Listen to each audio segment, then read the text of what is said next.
Bismillahirrahmanirrahim. Alhamdulillahirabbil Allahumma shalli wa sallim ala sayyidina Muhammad wa alihi wa sahbihi ajmain, amma ba'du. Yang kami muliakan Sohibul Bait, Kiai Haji Imaduddin Usman, dan para alim ulama, Kiai Maujud, Abah Yai Yusuf Al-Mubarak Al-Jalani Al-Hasani, dan juga tamu kita dari Jogja, Gus Fuad Pleret, Gus Islah, Pak Komandan dari Densus, dan lain sebagainya. Yang mohon maaf juga para mujahid zaman now, para YouTuber yang kami hormati juga. Dan mohon maaf yang tidak dapat kami sebut satu persatu, tapi tanpa mengurangi rasa hormat. Selamat datang di bumi Banten, di pesantren Nahdlatul Ulum. Nama jalannya Jalan Nawawi Muda. Jadi alhamdulillah tokoh kita Kiai Imaduddin Usman ini insya Allah dengan rumahnya atau pesantrennya ada di Jalan Nawawi Muda, insya Allah ini melanjutkan perjuangan Syekh Nawawi Al-Bantani di masa lalu, di masa kekinian. Di masa lalu Syekh Nawawi ini juga dengan ulama Banten lain, dengan misalkan Syekh Abdul Karim Tanara, dengan Syekh Asnawi Caringin, itu menggelorakan perjuangan melawan penjajah Belanda. Namun sayangnya di masa itu di counter oleh pihak penjajah Belanda dengan sesama ulama, yaitu Habib Usman bin Yahya Mufti Betawi dari kalangan Ba'alawi. Ternyata permasalahan dengan kalangan Habib Ba'alawi ini tidak hanya zaman sekarang, tapi ternyata sudah ada permasalahan dari zaman ke zaman di bumi Nusantara ini. Bahkan di Banten ini pun juga pernah terjadi, selain di abad 19, di abad 18 pernah terkudeta Kesultanan Banten oleh Syarifah Fatimah Ba'bud di tahun 1750 sampai dengan 1752. Jadi kalangan Ba'alawi ini ternyata pernah ada permasalahan dengan kalangan pribumi dan kalangan warga Wadi Songo, warga Kesultanan Banten di abad 18, di abad 19, dan zaman now di abad 21 terjadi lagi permasalahan. Dan insya Allah permasalahan ini dimulainya juga bukan dari kita yang memulai, bukan bangsa pribumi yang memulai, tapi dari ulah oknum-oknum mereka sendiri. Dari oknum-oknum sendiri, mereka ada yang sombong dengan nasabnya, ada yang zalim merendahkan orang lain, ada yang kemudian mengkapitalisasi umat, dan hal-hal yang negatif-negatif ini menjadikan seorang ulama Banten melakukan ijtihad amar ma'ruf nahi mungkar, yaitu Kiai Imaduddin Usman, dengan mengkaji data-data kitab bahwasanya ada permasalahan dalam nasab mereka, leluhur mereka yang belum sesuai dengan kaidah ilmiah secara data kitab. Yakni kalau yang lain sudah baca, ada jeda riwayat 500 tahun atau 5 abad dari semenjak zamannya Ubaidillah, tokoh leluhur mereka, sampai dengan di abad 9 Hijriah, kalau di Masehikan abad 15, baru ada pencatatan sebagai keturunan daripada Ahmad Al-Muhajir, yang mana dalam data resmi Ahmad Al-Muhajir ini hanya berputra 3, Muhammad, Ali, dan Hussein. Nah ini ada kemudian disambungkan kepada nasab Ahmad bin Isa Al-Basri bin Muhammad Naqib bin Ali Raidi bin Jafar Sodik bin Al-Bagir bin Ali Sinabidin bin Imam Hussein bin Ali bin Abi Thalib, yang menikah dengan Sayyidah Fatimah Zahra binti Nabi Muhammad Sallallahu Alaihi Wasallam. Ahmad bin Isanya betul nasabnya, tapi Ubaidillahnya ini yang masih menjadi kajian oleh Kiai Imaduddin Usman, dan alhamdulillah menjadi pencerahan bagi kita semua. Nah, namun demikian, permasalahan kitab ini saja sebenarnya hanya dari salah satu faktor. Dari faktor lain, kalangan Ba'alawi Yaman pun juga ada kekurangan dari kesaksian isbat nasab dari nakib internasional. Nah, kalau mereka mengklaim sebagai turunan Rasulullah dari jalur Yaman, yang mana Ahmad Al-Muhajir ini pindahan daripada Irak, semestinya mereka juga diakui oleh nakib Irak dan juga nakib internasional lainnya. Karena sesama Zuriat Ahlul Bait ini ada jaringan asosiasi nakibnya yang ada dari Maroko, Libanon, Irak, Iran, Mesir, dan lain-lain. Nah, semestinya kalau mereka terkonfirmasi nasabnya, harusnya juga ada kesaksian tersebut. Tapi ternyata tidak ada. Itu yang kedua. Jadi kalau Keimat baru dari satu faktor masalah kitabnya, ada putus riwayat. Yang kedua, kurangnya isbat kesaksian nasab. Yang ketiga, di zaman now, zaman canggih, sudah ada penelitian tes YDNA. Jadi, apabila dalam data, kita misalkan ulama-ulama terdahulu itu, atau ulama internasional, mengedepankan husnuzon.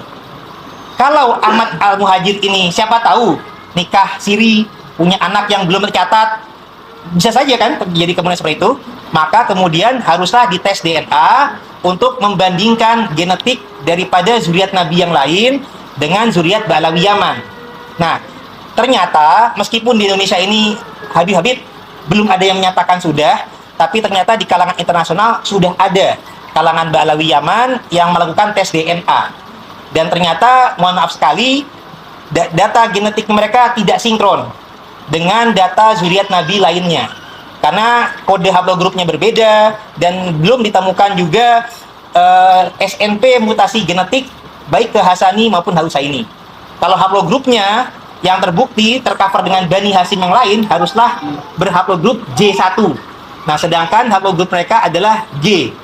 Nah, G ini ternyata, mohon maaf sekali, dari data jewisdna.net itu malah terklasifikasi dalam kalangan keluarga keturunan Yahudi Askenazi dari Kaukasia. Dan ini terbukti dari jewisdna.net, dan juga mohon maaf sekali, dalam metadata ini adalah para Yahudi Yaman itu cukup banyak. Nah, Yahudi Yaman memiliki tradisi kebudayaan turun-menurun yang sama persis atau serupa dengan mereka, baik dari musiknya dan tariannya. Nah, sedangkan dalam Islam ada hadis, barang siapa yang mengikuti kaum tertentu adalah bagian dari kaumnya tersebut. Nah, jadi ini amat sangat meresahkan bagi bangsa kita apabila bangsa kita ini terjajah di masa kekinian terhadap oknum-oknum yang belum tentu sebagai zuriat Nabi. Jadi ada 3 hal tadi ini yang menjadi meresahkan bagi kalangan kita, sehingga ketika ada ulama-ulama yang melaksanakan ijtihad amar ma'ruf nahi munkar, semestinya kita dukung bersama. Kalau ada yang tidak setuju, sebaiknya dengan melakukan kajian ilmiah untuk menolaknya, bukan dengan cara pelaporan hukum. Jadi dengan adanya oknum-oknum tertentu yang melakukan laporan hukum kepada Kiai Imad, baik di Jogja maupun di Gorontalo, kami sangat menyayangkan. Semestinya tidak seperti itu. Yang namanya kaidah ilmiah, kajian ilmiah harus di counter dengan kajian ilmiah pula, bukan dengan emosi, bukan dengan cara persekusi, bukan pula dengan cara melapor hukum, karena insya Allah pasalnya tidak akan masuk. Karena yang namanya kajian ilmiah, Indonesia ini ada undang-undang yang melindungi pendapat hak warga negara ini untuk mengeluarkan pendapatnya dan melakukan pengkajiannya. Jadi apabila dari kajian tersebut ada yang kemudian malah melakukan hukum, itu tidak sesuai dengan undang-undang. Jadi kami juga menghimbau para polisi dan penegak hukum lainnya supaya laporan hukum tersebut jangan sampai malah menjadikan negara kita atau aparat hukumnya apabila menerima pendapat mereka malah inkonstitusional, karena tidak sesuai dengan undang-undang untuk yang melindungi hak warga negara untuk mengeluarkan pernyataan pendapat dan pemikirannya. Apalagi ternyata dari indikasi-indikasi yang ada, bisa open source Pak, bisa di jewisdna.net, bisa di Family Tree DNA, bisa juga dari YouTube, itu juga ada bukti-bukti budaya dan tradisi Yahudi Yaman yang ternyata malah sinergi atau selaras dengan budaya-budaya habaib Ba'alawi Yaman yang kita pertanyakan. Karena para zuriat Nabi yang lain dari Irak, dari Mesir, dari Arab Saudi, ternyata budayanya berbeda dengan mereka. Kalau mereka menyatakan sebagai zuriat Nabi, semestinya memiliki kebudayaan yang sama. Itu satu hal dalam masalah kajian kimat. Dan saya izin juga dalam ini juga menyampaikan fitnah-fitnah yang beredar di masyarakat. Ada juga fitnah yang menyampaikan bahwasanya kajian ilmiah Kiai Imad ini juga menyerang keluarga Wali Songo. Padahal keluarga Wali Songo ini juga menurunkan para ulama pendiri organisasi besar di Nusantara, yaitu NU dan Muhammadiyah. NU pendirinya Kiai Hasyim Asy'ari adalah juga keturunan Wali Songo. Muhammadiyah Kiai Ahmad Dahlan juga keturunan Wali Songo. Nah, sedangkan ada versi Wali Songo ini juga merupakan keturunan daripada Ubaidillah bin Ahmad Al-Muhajir. Nah, sehingga ketika Kiai Imad mengkritisi tentang masalah Ubaidillah bin Ahmad Al-Muhajir oleh kalangan-kalangan keluarga Wali Songo atau pengikut NU Muhammadiyah yang masih ikut versi Ba'alawi, seakan-akan kajiannya turut menyerang. Nah, ini perlu kami luruskan bahwasanya kajian ilmiah tentang Wali Songo ini sudah lebih dulu dikaji oleh pihak Ba'alawi Yaman itu sendiri, yakni Habib Khalidin Assegaf, dari sejak tahun 2014 atau 2015 kalau nggak salah ya. Nah, beliau menyatakan bahwasanya nasab Wali Songo sampai ke Rasulullah ini belumlah sesuai dengan kaidah ilmiah ahli nasab, hanya pendapat ahli sejarah saja.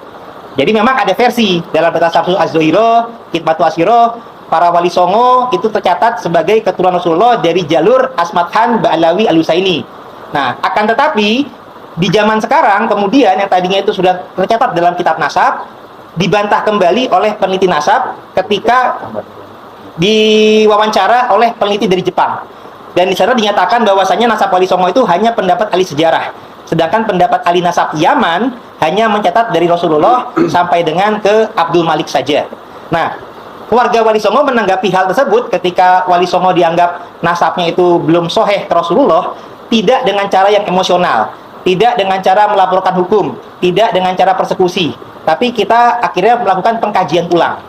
Nah, pengkajian ulang daripada nasab Wali Songo ini kita kaji kembali dari data sejarah Nusantara. Nah, ternyata dalam data sejarah Nusantara ada 2 muasal kedatangan para wali Nusantara. Contohnya, kita di Nusantara ini sering mendengar gelar tokoh yang bernama Maulana Maghribi. Bukan Maulana Yamani, bukan Maulana Hadromi. Artinya, ini adalah seorang tokoh yang berasal dari Maghrib, Maroko, bukan dari Yaman. Nah, kemudian juga ada tokoh semisal ayahnya Sunan Ampel. Gelarnya adalah Ibrahim Asmarakandi, yang terindikasi berarti dari Samarkand, Uzbekistan, Asia Tengah. Dan juga beberapa tokoh Wali Songo, gelarnya bukan Habib, tapi Mahdum. Contohnya Sunan Bonang Mahdum Ibrahim, dan juga Syarif Hidayatullah Sunan Mahdum Gunung Jati. Ada gelar Syarif, ada gelar Mahdum, bukan gelar Habib. Kalau dari Yaman kan Habib gelarnya. Nah, zuriat Nabi ini yang tercatat resmi gelarnya adalah Sayyid dan Syarif. Nah, ternyata Mahdum juga adalah gelar zuriat Ahlul Bait Nabi yang lazim digunakan di daerah Asia Tengah, Uzbekistan. Nah, berarti ini menjadi indikasi ada wali Nusantara yang berasal dari Maroko, ada yang berasal dari Asia Tengah atau Uzbekistan, dan tidak ada yang dari Yaman. Karena kalau dari Yaman tadi harusnya gelarnya Habib, Maulananya harusnya Hadromi Yamani, Ibrahimnya juga Asmarakandi tapi Yamani, tapi kan bukan. Arti kata, kita kemudian menemukan indikasi baru, kemudian di zaman sekarang kita sudah canggih, sudah bisa melakukan korespondensi langsung dengan nakib internasional dari negeri muasal kedatangannya. Jadi wali yang berasal dari Maroko, kemudian kita melakukan korespondensi dengan pihak Maroko. Atasnya lagi Irak dengan pihak Irak. Kalau yang dari Mesir atau Uzbek ya dengan Uzbek. Nah, inilah yang ternyata para leluhur kita di zaman dulu atau sesepuh-sesepuh kita belum sempat mengkonfirmasi dengan daerah atau nakib keluarganya dari kalangan Maroko maupun kalangan Uzbekistan. Karena apa? Karena di masa lalu itu komunikasi masih susah, untuk perjalanan juga masih susah, dan kemudian ternyata penjajah Belanda mendatangkan kaum Arab dari Yaman yang sama-sama punya riwayat keturunan Nabi, sehingga berinteraksinya dengan kalangan Yaman ini sendiri, sehingga di masa lalu sempat ada distorsi dan karena saking husnuzonnya dengan pihak Yaman. Tapi data-data yang ini pun adalah minoritas. Jadi apabila ada fitnah di YouTube bahwasanya kajian kimat ini harus mengganti data-data di Katon, itu tidak benar. Kita sudah meneliti data manuskrip yang ada contoh tentang masalah versi Ba'alawi, itu hanya Carita Purwaka Carubanagari, Negara Kertabumi, Pustaka Raja Nusantara dengan data Palembang. Kurang lebih hanya itu. Yang lain-lainnya masih mencatat bukan dari versi Ba'alawi. Contoh, ada data serat Penengen, ada serat Sajarah Ratu Jogja, ada data serat-serat Leluhur Ing Kadenurjan Jogja, ada Sajarah Banten, ada pula data asal-usul Kasultanan Cirebon, dan lain sebagainya. Bahkan data Madura juga banyak manuskrip-manuskrip lainnya yang mengindikasikan jalurnya bukan melalui Ubaidillah bin Ahmad Al-Muhajir. Sehingga kajian kimat ini tidaklah menyerang nasab keluarga Wali Songo, karena ternyata memang ada versi lain. Dan alhamdulillah, kemudian keluarga Wali Songo ini sudah melakukan 2 hal yang penting, yakni adalah mendapatkan sanad, memperkuat sanad kesaksiannya dari isbat nakib internasional. Yang kedua juga berani melakukan tes YDNA. Nah, alhamdulillah dari 2 hal ini, untuk jalur yang berasal dari Maroko Maghrib, ternyata jalurnya adalah dari jalur Al-Jailani Al-Hasani. Sehingga bila mana di Indonesia ini ramai ada Thariqah Qadiriyah, ada juga manakib Syekh Abdul Qadir Al-Jailani, ini karena ternyata leluhur wali Nusantara memang ada kaitan erat dengan beliau-beliau. Dan juga untuk jalur Al-Husaini, alhamdulillah kita sudah mendapatkan juga isbat nasab dari nakib Irak, India, dan menyusul dari asosiasi Ahlul Bait yang diakui oleh PBB. Sehingga untuk masalah isbat nasab ini harus terklasifikasi secara internasional, bukan hanya organisasi skala lokal. Yang mohon maaf. Karena organisasi skala lokal itu artinya pengakuannya hanyalah secara sepihak saja, hanya skala Jakarta saja, belum diakui oleh skala internasional. Nah, termasuk mungkin dari kajian Kiai Matiddin Utsman ini kan juga bagi yang mengetahui bahwasanya pendiri NU, pendiri Muhammadiyah kan keturunan Jumadil Kubro. Nah, Jumadil Kubro ini kan disangka ke jalur Ba'alawi. Maka dengan ini saya juga akan menginformasikan bahwasanya dari nakib internasional, yakni dari nakib Irak dan India, ini alhamdulillah sudah memberikan data yang dikomparasi dan dikolaborasi antara data Nusantara dengan data isbat nakib luar, sehingga per hari ini akan coba saya sampaikan nasab Jumadil Kubro yang sebenarnya, yang lebih mendekati kebenaran. Jadi bahwasanya sehingga dengan ini ke depannya perlu diketahui Kiai Hasyim Asy'ari, pendiri NU, Kiai Ahmad Dahlan, ini bukanlah keturunan Ba'alawi, tapi jalurnya adalah sebagaimana yang saya sebut dengan berikut ini. Jadi yang paling utama adalah gelar mahdum. Ini adalah indikasi bahwasanya memang sinkron asal muasal kedatangannya. Jadi ternyata mahdum Jamaluddin Akbar atau Sayyid Jumadil Kubro ini adalah bin Mahmud Nasruddin atau bin Mahdum Mahmud Nasruddin bin Jalaluddin bin Ahmad Kabir bin Jalaluddin Mahdumul Azamat Khan bin Mahdum Ali bin Ja'far bin Muhammad bin Mahmud bin Ahmad bin Abdullah bin Ali Aspori bin Ja'far Zaki bin Ali An-Naqi bin Muhammad At-Taqi bin Ali Ar-Ridho bin Musa Al-Kazim bin Ja'far Shodiq bin Muhammad Al-Bagir bin Ali Zainal Abidin bin Imam Hussein bin Ali bin Abi Thalib yang menikah dengan Sayyidah Fatimah Zahra binti Nabi Muhammad sallallahu alaihi wasallam. Jadi dengan ini insya Allah kedepannya bahwasanya jangan lagi menganggap kajian Kimat ini menyerang juga pendiri NU, Muhammadiyah dan keluarga Wali Songo lainnya, karena jalurnya berbeda. Dan ini juga selain dengan data dari nakib, kita juga menyesuaikan dengan kajian tes YDNA. Nah, tes YDNA ini yang dari Maroko tadi terbukti mengandung kode mutasi genetik jalur Hasani. Kalau yang dari Uzbek, jalur Husaini. Dan juga alhamdulillah ada sinkron dengan peta migrasi leluhur.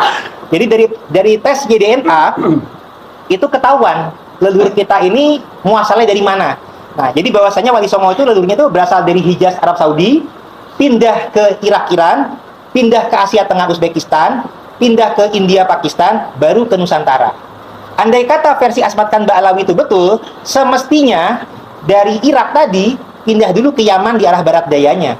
Karena dalam riwayat versi tersebut 9 generasi ada di Yaman.